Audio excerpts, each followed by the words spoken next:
E aí, pessoal, dos segundos anos, tudo na paz, tudo tranquilo. Pessoal, a aula de hoje nós vamos estudar um pouquinho sobre o que nós chamamos de a Primavera dos Povos. O que foi isso? Quando ocorreu?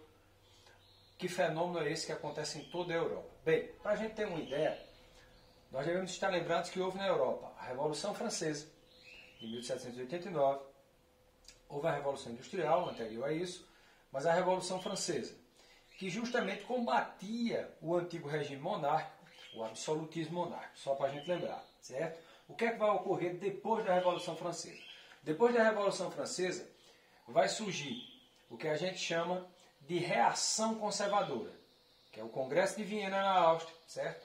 E o Pacto da Santa Aliança, um pacto militar entre os nobres, que a qualquer momento, se houvesse levantes populares para destituir a nobreza, esse levante popular seria automaticamente combatido pelas armas. Então, o Congresso de Viena, a reação conservadora, e a nova aliança, ou o Pacto da Nova Aliança, da Antiga Aliança, também vai ser uma reação conservadora.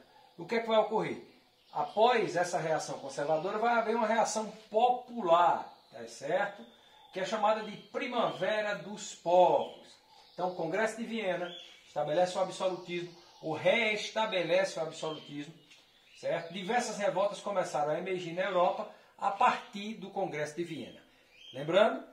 Então, só para a gente entender, nós passamos pela Revolução Francesa, que veio com as ideias do iluminismo, da liberdade, da igualdade, da fraternidade, de tudo aquilo que combatia o antigo regime monárquico, o que a gente chama de obscurantismo, contrário à própria ciência. Essa coisa toda vai surgir e aparece proeminentemente na Revolução Francesa, certo? Lembre-se que a Revolução Francesa, apesar dela destituir, dela ter as suas fases, apesar disso tudo, vai haver um golpe e Napoleão Bonaparte chega ao poder e mais tarde a França vira de novo um império absolutista, tá? Mesmo assim, isso acontece em toda a Europa, essa reação conservadora não ocorre por muito tempo. Vai haver uma revolta popular, e essa revolta popular, essa revolta liberal, essa revolta nacionalista, nós damos o nome de Primavera dos Povos, tá? Então a Primavera dos Povos é o quê? São diversas revoltas que começam a emergir na Europa. 1820, 1830 e finalmente 1848, que é chamada Primavera dos Povos. Não só na França, mas também na Itália, na Prússia e na Áustria. Ok? Devido à crise econômica, intensificação de desigualdades sociais, então, qual a razão da primavera? Crise econômica, desigualdade social latente, intensificação dessas desigualdades, oposição do povo ao absolutismo, que não queria mais voltar ao poder absoluto dos monarcas, certo? Esses movimentos eram apoiados principalmente por dois ideais. Ideais nacionalistas, é de onde vai surgir, por exemplo, o reino mais tarde da Prússia, que vai dar origem à própria Alemanha, a França e a própria Itália, certo? Que era dividida em vários condados, Gênova, enfim, esses vão se unificar mais tarde com os chamados movimentos nacionalistas. Mas isso é outro assunto que a gente vai ver mais na frente, tá? Então, Primavera dos Povos, você já sabe o que é. É um movimento contrário ao Congresso de Viena que restabelece o sistema absolutismo na Europa. E esse movimento ocorre em 1820, 1830 e finalmente 1848, que é o chamado Ano da Primavera dos Povos. Tá? Lembrando que esse movimento, uma série de revoltas que ocorrem na Europa no século XIX, em função da disseminação de quê? Principalmente das ideias liberais. Abertura de comércio, laissez-faire, laissez-passer, deixar passar, deixar fazer. As ideias liberais, não só econômicas, mas as ideias liberais também na questão da religiosidade, na questão da política, certo? São ideias que aparecem em toda a Europa. Então, 1848 é um ano-chave, começa na França, diversas dessas revoltas eclodem também em outros países, como a Áustria, Prússia, que hoje é a atual Alemanha, lembrando que Prússia é a Alemanha, tá? Viu no livro Prússia é a Alemanha. Aqui você tem a Itália também e a Hungria. Esse conjunto de revoltas recebe o nome devido à impressão de que o povo europeu desabrochou, por isso chama de primavera, quando desabrocha a flor, né? Então por isso chama primavera dos povos. Então é um desabrochar dessas ideias para a primavera das ideias liberais quase simultaneamente. Por isso é chamado de primavera dos povos, né?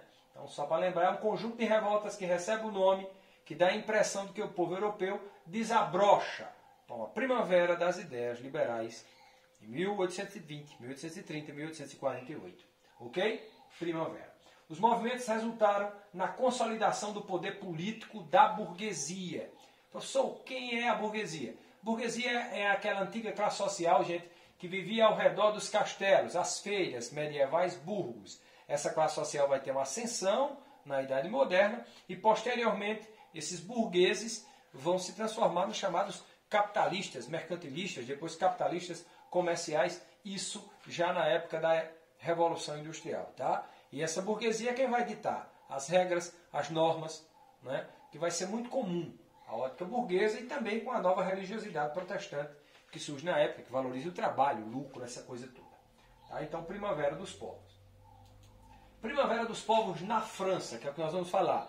Lembrando que essa Primavera dos Povos, que vai ser essa reação ao restabelecimento do conservadorismo pós-Congresso de Viena, na Áustria, essa primavera ela se inicia na França. Tá? Depois é que vai para a Áustria simultaneamente, depois Itália e até a Hungria. Então todos os povos, os países mais influentes, vão ter essa ideia, esse restabelecimento das chamadas ideias liberais e nacionalistas. Tá? Mas hoje nós vamos falar especificamente da França.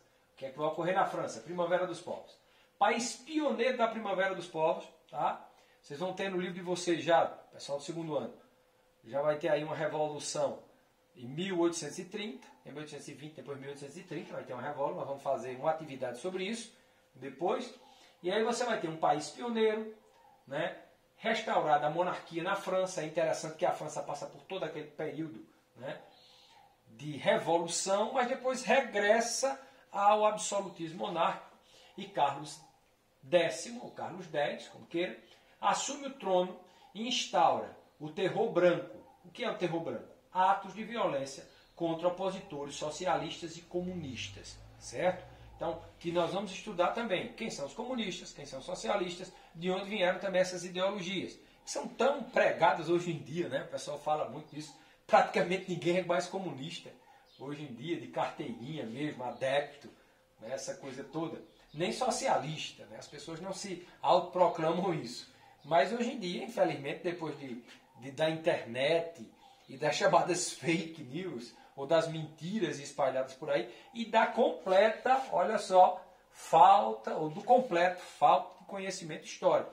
A falta de conhecimento histórica, leva a isso, né?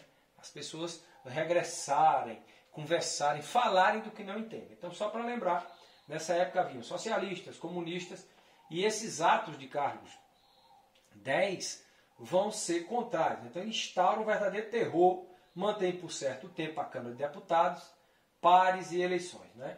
Então ele prende tudo. Crise econômica agora. Vai ter uma crise econômica, né?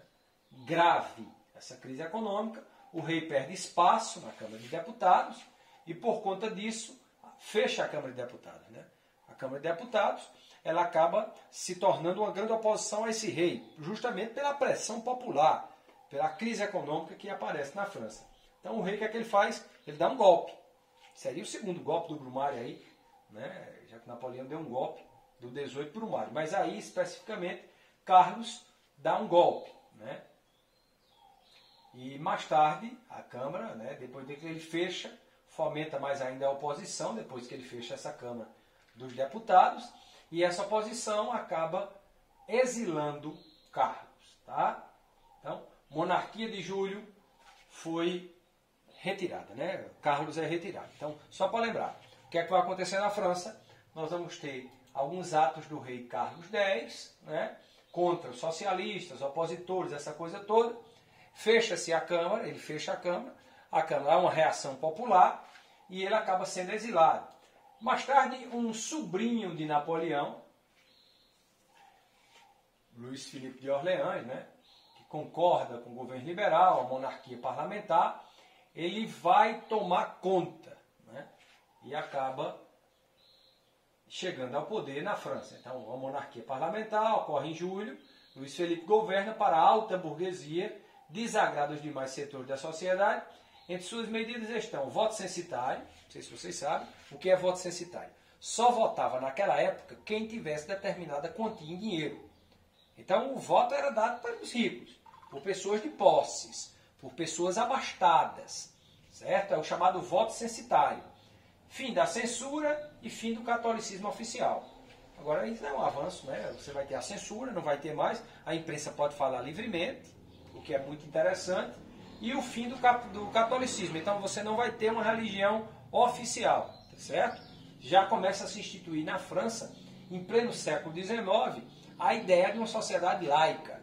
O que nós brasileiros, só para abrir um parênteses, para a gente conversar, nós só conseguimos colocar na nossa Constituição de 88, agora há pouco, em 88, século XX, né? Século passado, século XX, que a nossa Constituição seria laica.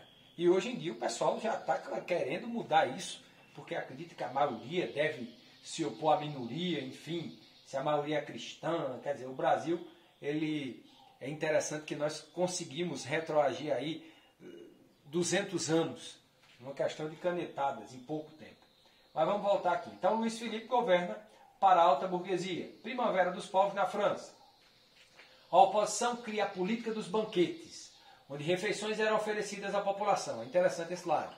Então, lembrando que o rei, aqui, ó, reinado de Luís Felipe, que é o rei dos burgueses, né, que vai ficar na frente de Carlos X, lembrando que é uma sucessão, Carlos X é exilado, e aí entra Luís Felipe governa com a burguesia, aquela elite que eu disse a vocês, de aristocratas, de pessoas, de plutocratas, de ricos da França. Mas aí vai haver uma oposição, cria-se a política dos banquetes, a turma começa a fazer em Paris uma espécie de banquetes comunitários, onde a população participa. O intuito é disseminar as ideias políticas, liberais e nacionalistas, lembre disso. E também socialistas que aparecem, comunistas que vão nascendo também nessa época. Quando esse tipo de evento tenta chegar a Paris, né, eu disse a vocês que não era em Paris, né, que era em Paris, na realidade não era no interior da França. Quando ele tenta chegar a Paris, esse evento dos chamados banquetes populares, a política, causa revolta, né?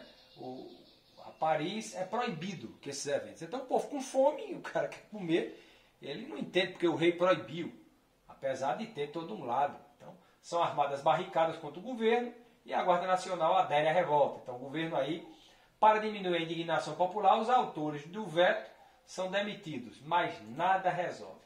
E aí o rei amedrontado, lembra dele, Luís Felipe, de Orleans, o rei burguês, esse rei burguês amedrontado já é o segundo. Primeiro foi Carlos, agora Felipe. Ele vaza da França, foge. Com a união dos camponeses, operários e a burguesia, é instaurada a Segunda República Francesa. Lembrando que a Primeira República Francesa foi criada lá na Revolução de 1789, e agora nós temos aqui na Primavera dos Povos a Segunda República Francesa. Mais uma vez o povo coloca o rei para correr, né? A terceira vez agora. Começam então a ocorrer divergências entre a burguesia e o proletariado. Burguesia é o quê? Burguesia é o dono dos meios de produção, dono das fábricas, dono das grandes propriedades, os meios, os ricos na realidade. E o proletariado é aquele que só tem a sua força de trabalho como mecanismo, vamos dizer assim, de sobrevivência. Tá? Então, o proletariado é o cara que só tem a sua força de trabalho para sobreviver, e a burguesia é aquele que é dono dos meios de produção. Então, o que é que vai acontecer? Começaram a ocorrer divergências entre o proletariado. Nas eleições, a burguesia ganha, né? Lembrando que o voto é censitário, então a burguesia tem um prestígio maior, né? Nem todo mundo pode ser candidato, e para manter a sua autoridade, elimina o grupo socialista do poder. E aí é onde entra em cena, aí sim, o sobrinho de Napoleão Bonaparte, Luiz Bonaparte, que é eleito presidente. Em 1851, dá um golpe, interessante como a família de Napoleão, né? Os bonapartistas ou bonapartes, eles têm uma verdadeira secura pelos golpes. E aí ele dá outro golpe, fecha o parlamento e assume poderes ditatoriais em 1852. E se torna imperador pelo plebiscito com votos da burguesia camponesa, se nomeando Napoleão III. É interessante dizer, segundo o livro de vocês, que ele teve 1/4 dos votos da França, o que é muito, né, na época. E por que ele teve, ou melhor, 1/4 não, 3/4 dos votos da França? Por que ele teve essa quantidade de votos? Porque ele é sobrinho de Napoleão. Então Napoleão ainda era muito popular na França, tá certo? Então, Luiz Bonaparte é o sobrinho de Napoleão eleito presidente. Dá um golpe e fica no poder. Né? Então você tem tudo isso aqui de Primavera dos Povos. Tá? Isso vai se expandir também para a Prússia, vai se expandir também para a Áustria, vai se expandir também para a Itália. Toda essa região, Hungria também vai. Então vai ter uma série de consequências. Em 1849, a burguesia absolutista, privilégios feudais, haviam sido abandonados. Então, mais na frente, né, vai abandonar tudo isso também. Os privilégios feudais, aqueles